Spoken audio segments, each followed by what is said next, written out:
Hi, and thank you for joining us with Specht Solutions YouTube. Again, we're in beautiful San Luis Obispo, California, and we are at 1050 Monterey Street at the San Luis Obispo Courthouse. And today, folks, what I would like to talk about is what I'll call a very broken court system. And the most vulnerable in our court system are the poor. Let's take a walk upstairs.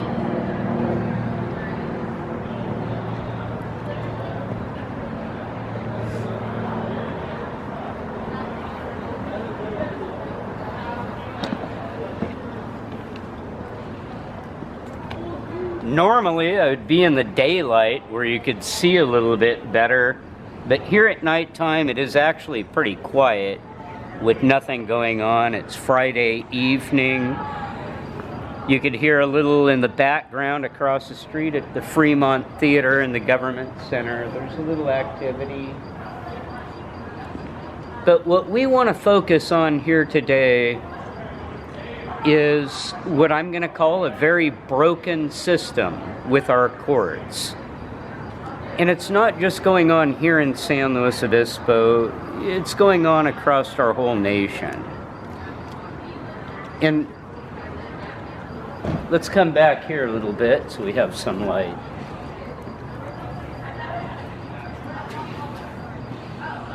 Our justice system should not be a business, because justice is not a business where you should be earning and creating money and income off of it. Yet that's what it's become. And in cases where the most vulnerable are those who are poor,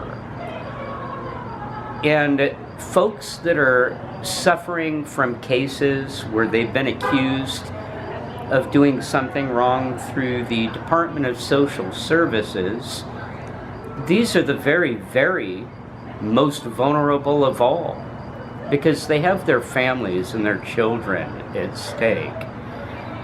And our system does not allow, like you would in a regular court criminal case, where you would have jurors actually decide whether or not you're guilty or not guilty. You only have a judge that hears your case and decides whether you deserve to have your children or not. And this is based on the preponderance of evidence, the overwhelming evidence that in many cases are hearsay. And I'm going to go ahead and throw out, in most cases, hearsay.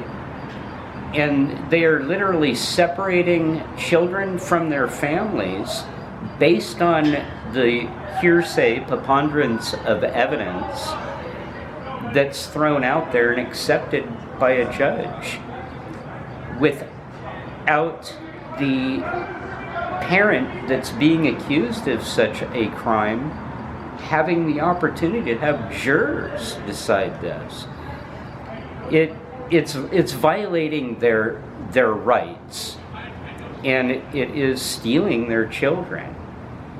And in my opinion, they're doing this for money, because every case that goes through, the Department of Social Services is making incredible money when these children are going to foster care, or even worse, when they're adopted out as the big money for the Department of Social Services. And this goes on with these children until they're up into the ages of sometimes 25 years old, depending on certain cases.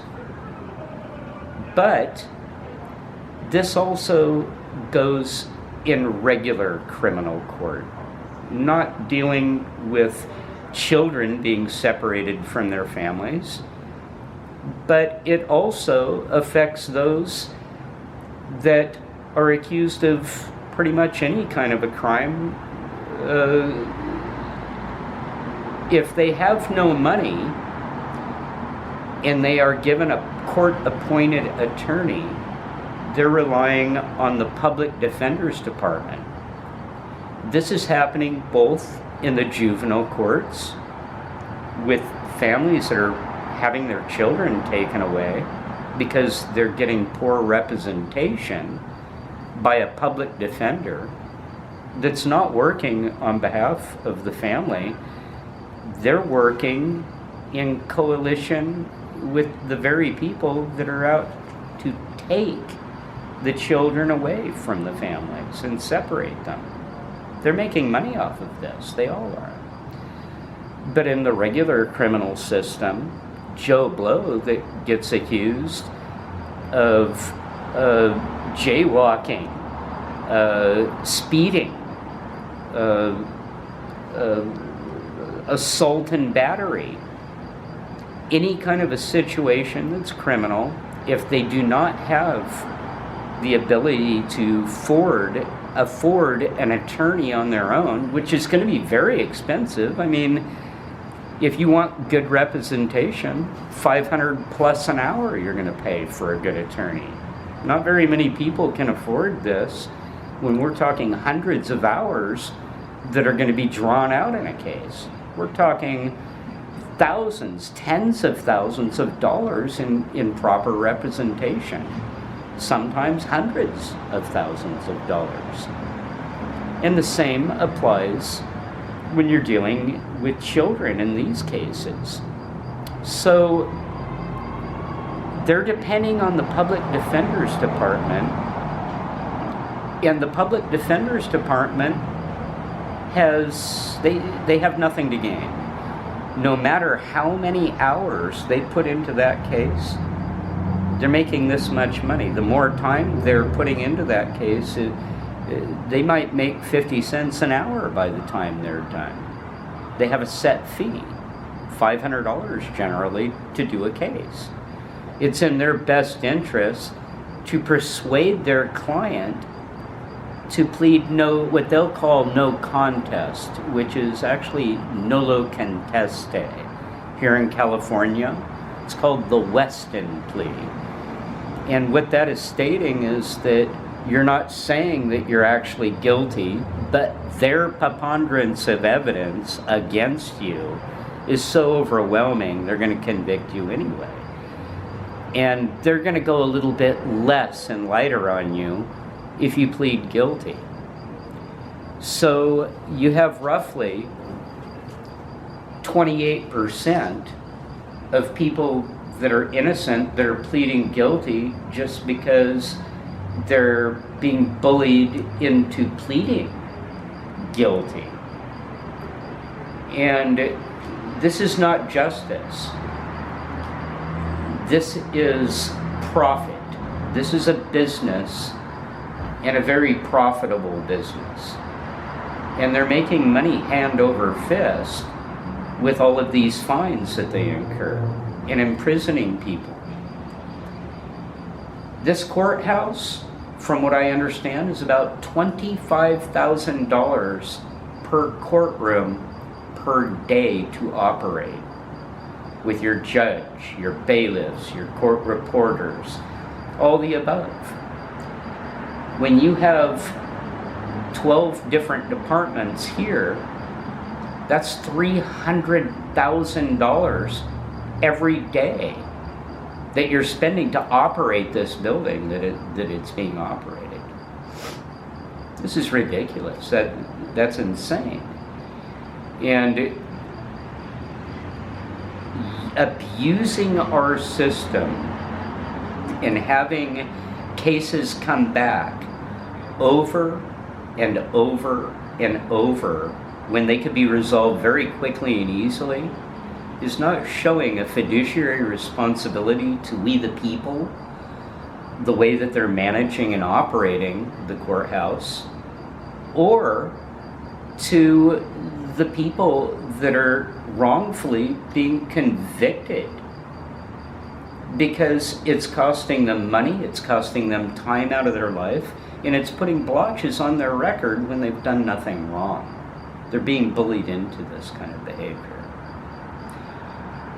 So if you want good, true leadership, accountable leadership, you'll have leadership that will step up to bat, admit that there has been wrong decisions made, mistakes made, have more oversight and go through these cases. And if you see that there's evidence that this person may be innocent, the district attorney's office needs to be accountable for this and throw these cases out.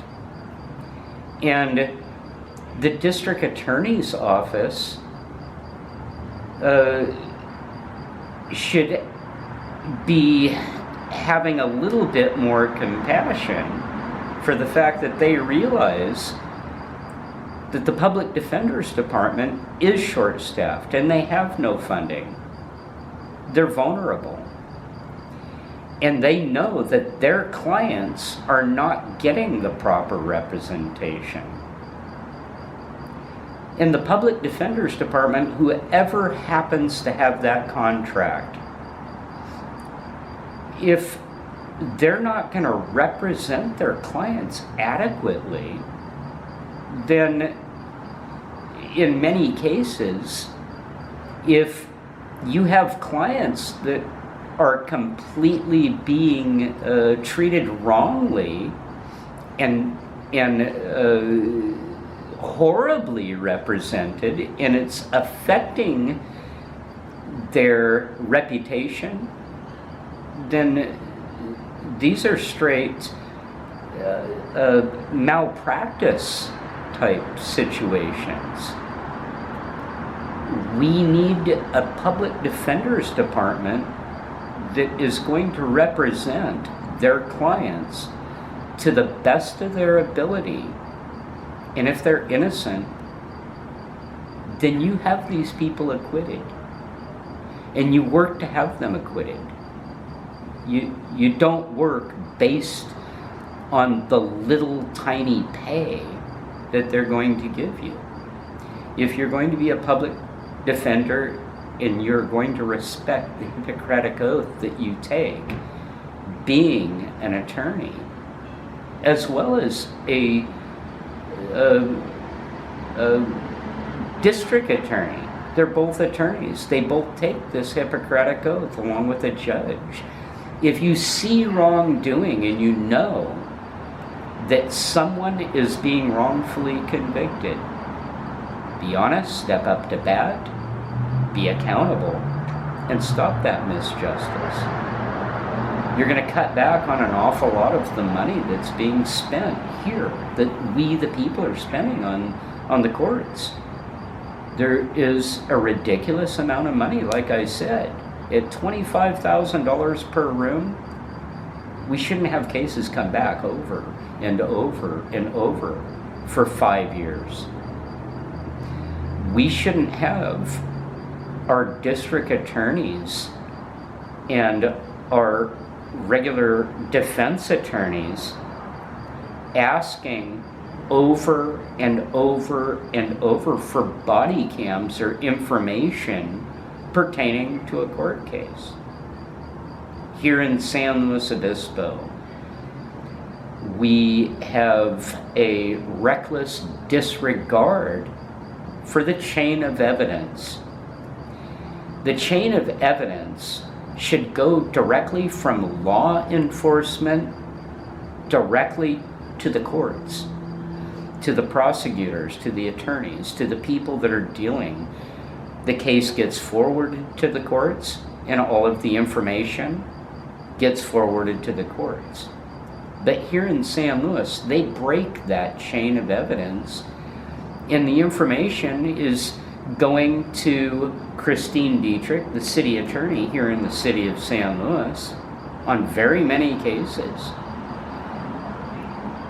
This is a misjustice, and it needs to be called out for what it is, and it needs to be put to a stop. And what I plan on doing is over the next few weeks, we're going to be doing a series of actual proof of just how horrible the system is. And I'm going to be showing documentation and video footage, and we'll be doing interviews with different cases that show exactly how they were treated and whether or not the chain of evidence was properly handed over to the proper authorities in these cases as well. And we're going to show proof without hearsay. We base things on facts here at Specht Solutions, not hearsay, facts and only facts. So we are going to display proof of what's going on here in this county, and I'm pretty sure in the rest of the counties across the map here in the United States. And right here in San Luis Obispo, we want to try to focus on cleaning this up, cleaning up our system here.